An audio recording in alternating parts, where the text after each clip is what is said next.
नमस्कार दोस्तों, आइए एक बार फिर हिंदी साहित्य का चैनल में आपका स्वागत है। आज हम पुनः कक्षा 9 मीराबाई जी के द्वारा रचित पदावली से पद संख्या तीसरा और चौथा का व्याख्या भाग लेकर आए हैं। तो चलिए देर न करते हुए हम तीसरा पदावली का भाग शुरू करते हैं। जैसा कि पिछला आप लोगों ने पढ़ लिया है, मीराबाई जी ने इस पद में लिखा है, मायरी मैं तो लियो गोविंदो मोल। मायरी संसार के लोगों को संबोधित कर रही हैं, आस पड़ोस के लोगों को संबोधित करते हुए मीराबाई जी कहती हैं कि मैंने गोविंदो अर्थात श्री कृष्ण जी को क्या कर लिया है, मोल ले लिया है। मोल लियो, मोल ले लिया। किसको ले लिया? श्री कृष्ण जी को। कहती हैं, अरे माई जी, ये माता जी, हमने गोविंद को तो मोल ले लिया है, अर्थात मैंने उनका क्रय कर लिया है, खरीद लिया है। तो कोई कहे छाने, कोई कहे छाने, कोई कहे चुपके। मीराबाई जी कहती हैं, अरे कोई तो कहता है मैंने छिप कर लिया है, और कोई कहता है कि मैंने चुपचाप ले लिया है, किसी से बताया तक नहीं। लेकिन लियो रे बजंता ढोल, बजंता ढोल अर्थात ढोल बजाते हुए, मैंने तो सबसे बताते हुए गोविंद को लिया है। मुझ पर जो लोग आरोप लगा रहे हैं कि मैंने छिप कर खरीदा है या बिना बताए चुपके से खरीद लिया है, बिना बताए,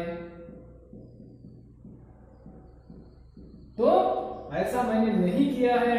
मैंने तो ढोल बजाते हुए मेरे गोविंद को खरीदा है। कोई कहे महंगो, महंगो अर्थात महंगा, कोई कहे सुहंगो, सुहंगो अर्थात सस्ता। लियो तराजू तोल, मायरी मैं तो लियो गोविंदो मोल। कहा, कोई कहता है कि मैंने इसको बहुत महंगा ले लिया है, और कोई कहता है कि मुझे यह गोविंद सस्ता मिल गया है। लेकिन मैंने तो गोविंद को अपने हृदय रूपी तराजू से तोल कर लिया है। हमारा गोविंद ना तो महंगा है ना तो सस्ता है, मैंने इसको अपने हृदय रूपी तराजू से नाप तौल कर खरीदा है, नाप तौल कर लिया है। आगे मीराबाई जी कहती हैं, कोई कहे कारो, कोई कहे गोरो। कोई कहता है ये काला है, और कोई कहता है ये गोरा है।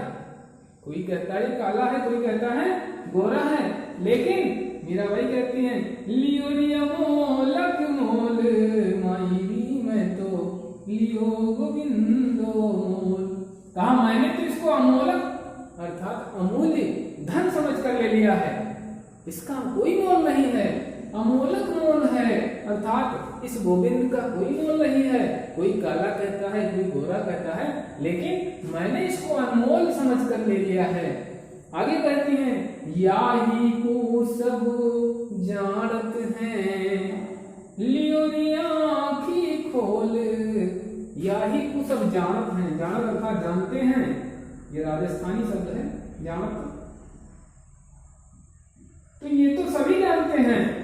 क्या जानते हैं? कोई सस्ता समझता है, कोई चोरी छिपे समझता है, कोई छुपा कर समझता है, कोई महंगा समझता है, कोई सस्ता समझता है, कोई काला या गोरा समझता है। लेकिन मीराबाई जी कहती हैं, ये सभी लोग जानते हैं, लेकिन मैंने अपने गोविंद को जब प्राप्त किया, मैंने उनको जब लिया, मैंने जब उनको खरीदा, तो मैंने अपनी आंखें खोल कर उनको खरीदा, अर्थात मैंने अपनी ज्ञानेंद्रियों को जागृत करके अपने श्याम को लिया है, अपने श्याम को प्राप्त किया है।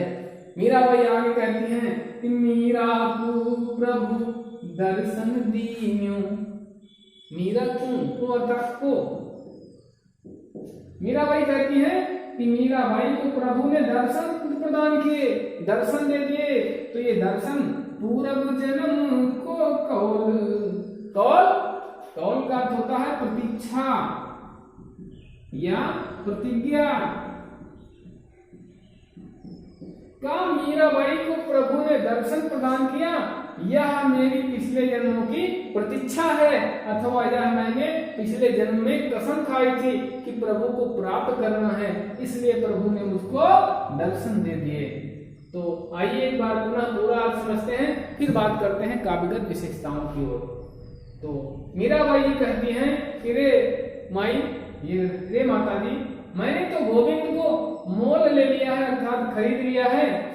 इस बात को कुछ लोग छिप कर कहते हैं, कोई कहता है कि मैंने छिप कर खरीदा है, कोई कहता है मैंने बिना बताए खरीद लिया, लेकिन मैंने गोविंद को ढोल बजाते हुए प्राप्त किया है, हल्ला बोलते हुए प्राप्त किया है।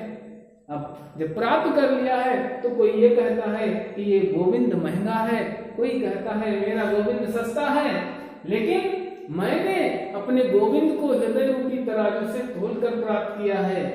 मेरे गोविंद को कोई काला कहता है, कोई गोरा कहता है, लेकिन मेरे लिए मेरा गोविंद अनमोल है, मेरा कन्हैया मेरे लिए अनमोल है, वह मेरे लिए अमूल्य धन के समान है। यही संसार के सभी लोग जानते हैं, लेकिन मैंने तो अपने गोविंद को ज्ञान नेत्रों को अर्थात हृदय रूपी आंखों को खोलकर प्राप्त किया है। मीराबाई जी कहती हैं कि प्रभु ने मुझे दर्शन प्रदान किए, यह मेरे पूर्व जन्मों का प्रतिफल है, यह पूर्व जन्मों की प्रतीक्षा है, यह पूर्व जन्मों की प्रतिज्ञा है। आइए बात करते हैं काव्यगत विशेषताओं की। इस पदावली में पद है, देखते हैं क्या है। पहले सबसे आते हैं रस पद। आप इसको पढ़ते हैं तो इसमें बड़ा ही सुंदर भाव है। भक्ति रस का काव्य है, तो रस हेडिंग डालेंगे और रस में लिख देंगे हम भक्ति रस। छंद, प्रिय विद्यार्थियों आपको पता है इसको हम गाकर पढ़ सकते हैं, जैसा कि मैंने धुन बताई माइली लियो गोविंदो मोल। तो छंद इसका गेय पद है। अलंकार की बात करें, अलंकार इसमें आपका लियो री आंखी खोल, कैसी आंखों को खोल कर बात करती हैं, ज्ञान चक्षुओं को खोलने की बात करती हैं, तो ज्ञान रूपी आंखों के कारण यहाँ रूपक अलंकार। और अंत में ला ला ला एक समान वर्ण मिल रहे हैं। पूर्व जन्म का वर्ण की आवृत्ति यहाँ पर हुई है, ला वर्ण की आवृत्ति हुई है, तो ये आपका देखिए यहाँ दा वर्ण की आवृत्ति हुई, इसलिए यहाँ पर रूपक के अलावा एक और अलंकार होगा, उसका नाम है अनुप्रास अलंकार। अब बात करते हैं भाषा की। भाषा राजस्थानी शब्द जानते से प्राप्त किया आपने, तो राजस्थानी मिश्रित ब्रज भाषा, राजस्थानी मिश्रित ब्रज भाषा, ये आपका पद संख्या तीसरा हुआ। अब हम चलते हैं चौथे पद की ओर और चौथा पद पढ़ते हैं। मैं तो सावर के रंग रांची। यहाँ पर भी मीराबाई अपने आराध्य प्रभु श्री कृष्ण के प्रति अपने अनंत प्रेम को प्रकट कर रही हैं और कहती हैं, मैं तो सावर के रंग रांची, साज सिंगार बांधी पग घुंघरू, लोक लाज तज नाची, मैं तो सावर के रंग रांची। कहती मैं तो अपने सांवले अर्थात श्री कृष्ण के रंग में रंग गई हूँ। सांवले का अर्थ है श्री कृष्ण, यहाँ सांवले श्री कृष्ण जी को कहा गया है।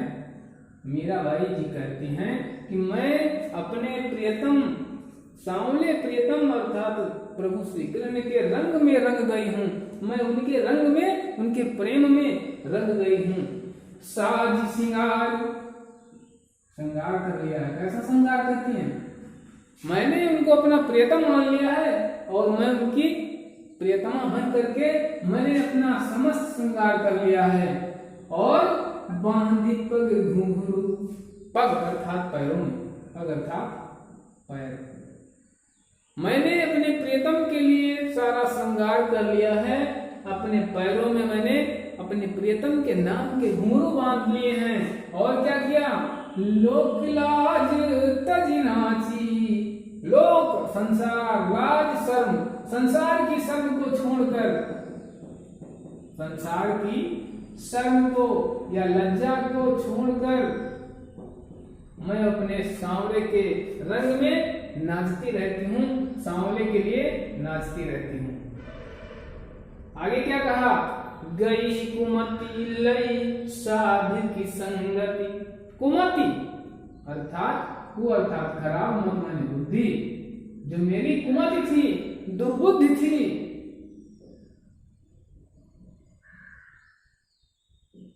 वह समाप्त हो गई है। जो मेरी दुर्बुद्धि थी, जो मेरी कुमति थी, जो मेरा मति अर्थात मेरा मस्तिष्क खराब था, वो चला गया। मेरी समस्त बुराइयां समाप्त हो गई।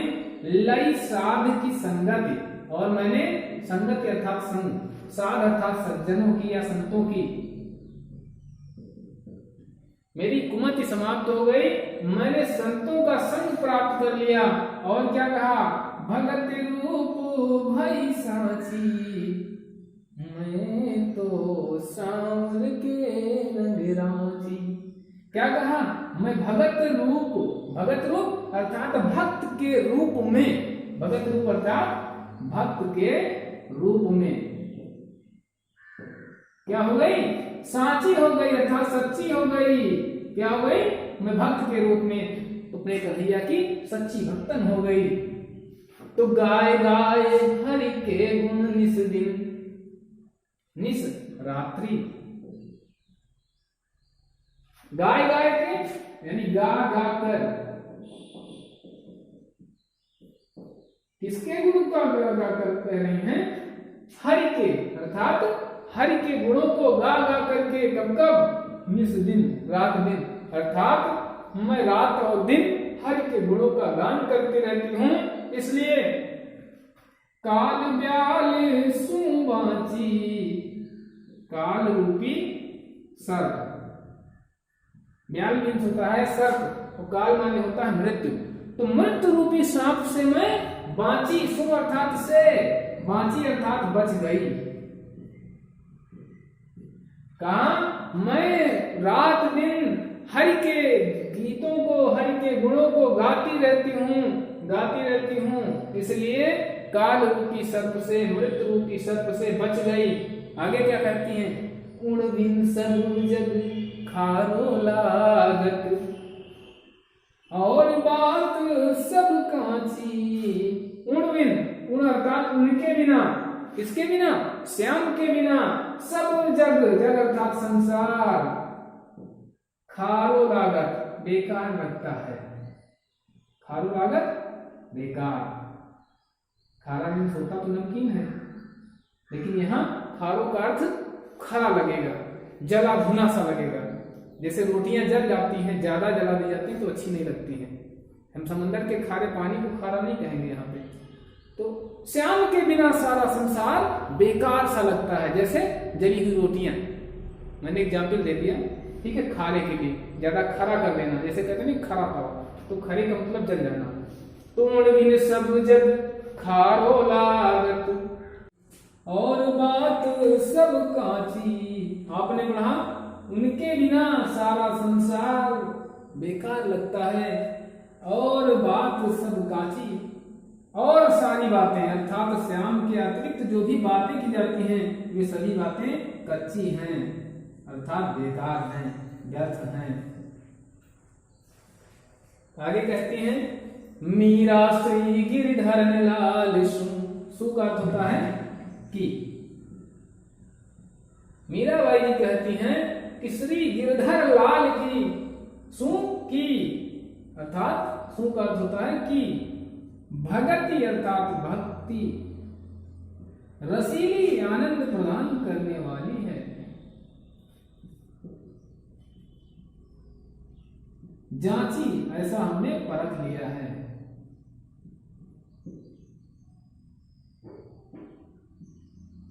मीराबाई जी कहती हैं कि मेरे गिरधर लाल की भक्ति बहुत ही आनंद प्रदान करने वाली है, आनंद देने वाली है। ऐसा मैंने जांच लिया है, ऐसा मैंने परख लिया है। एक बार आइए पूरा अर्थ समझते हैं। मीराबाई जी कहती हैं कि मैं तो अपने सांवले प्रीतम के रंग में रंग गई हूँ, अर्थात उन्हीं के प्रेम में सराबोर हो गई हूँ। मैं उन्हीं के नाम का श्रृंगार करके सज धज कर तथा पैरों में घुंघरुओं को बांधकर लोक लज्जा को त्याग कर नाचती रहती हूँ। मेरी कुमति समाप्त हो गई है। मैं अब साधुओं की संगति में आ गई हूँ, संतों की संगति में आ गई हूँ, और अब मैं भक्त के रूप में एक सच्ची भक्तन हो गई हूँ, प्रभु की सच्ची भक्त हो गई हूँ। मैं रात और दिन प्रभु के गुणों को गा गा करके काल रूपी सर्प से बच गई हूँ। मैं रात और दिन प्रभु के गुणों को गा गा करके काल रूपी सर्प से अर्थात मृत्यु रूपी सर्प से बच गई हूँ। उनके बिना अर्थात परमात्मा मेरे श्याम के बिना सब संसार बेकार लगता है, और श्याम के अतिरिक्त जो बातें की जाती हैं वे सारी बातें बेकार हैं, कच्ची हैं। मीराबाई जी कहती हैं कि श्री गिरधर लाल की भक्ति बहुत ही आनंद प्रदान करने वाली है, ऐसा मैंने परख लिया है। तो आइए अब काव्यगत विशेषताओं की ओर पहुंचते हैं, और सबसे पहले हेडिंग हमारी होगी भाषा। जैसा कि आपके पिछले पदों में मैंने बताया, मीराबाई के जो पद हैं इसमें भी राजस्थानी मिश्रित ब्रज भाषा है, राजस्थानी मिश्रित ब्रज भाषा।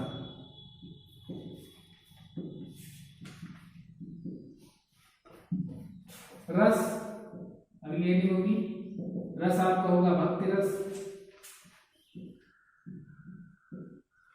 छंद आपका पुनः वही गेय पद है।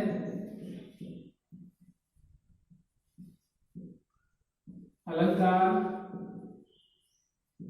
अलंकार की बात करें तो काल व्याल में रूपक अलंकार, और अंत में नाची सांची बाची कांची जांची, ये अंत्यानुप्रास का एक उदाहरण है। तो रूपक और अनुप्रास अलंकार, रूपक और अनुप्रास अलंकार का सुंदर प्रयोग हुआ है। अगर शैली की बात करते हैं तो शैली है इसकी मुक्तक शैली। तो दोस्तों, मेरे द्वारा बनाया गया वीडियो आपको कैसा लगा? यदि वीडियो आपको अच्छा लगा तो प्लीज मेरे वीडियो को लाइक करिए, चैनल को सब्सक्राइब करिए और वीडियो को शेयर करिए। अगर कोई समस्या है, कोई प्रश्न है तो आप कमेंट करें। धन्यवाद। मिलते हैं इस पाठ के अगले वीडियो में, और अगले वीडियो में हम आपको बताएंगे इस पाठ का संदर्भ लिखना। तो नमस्कार।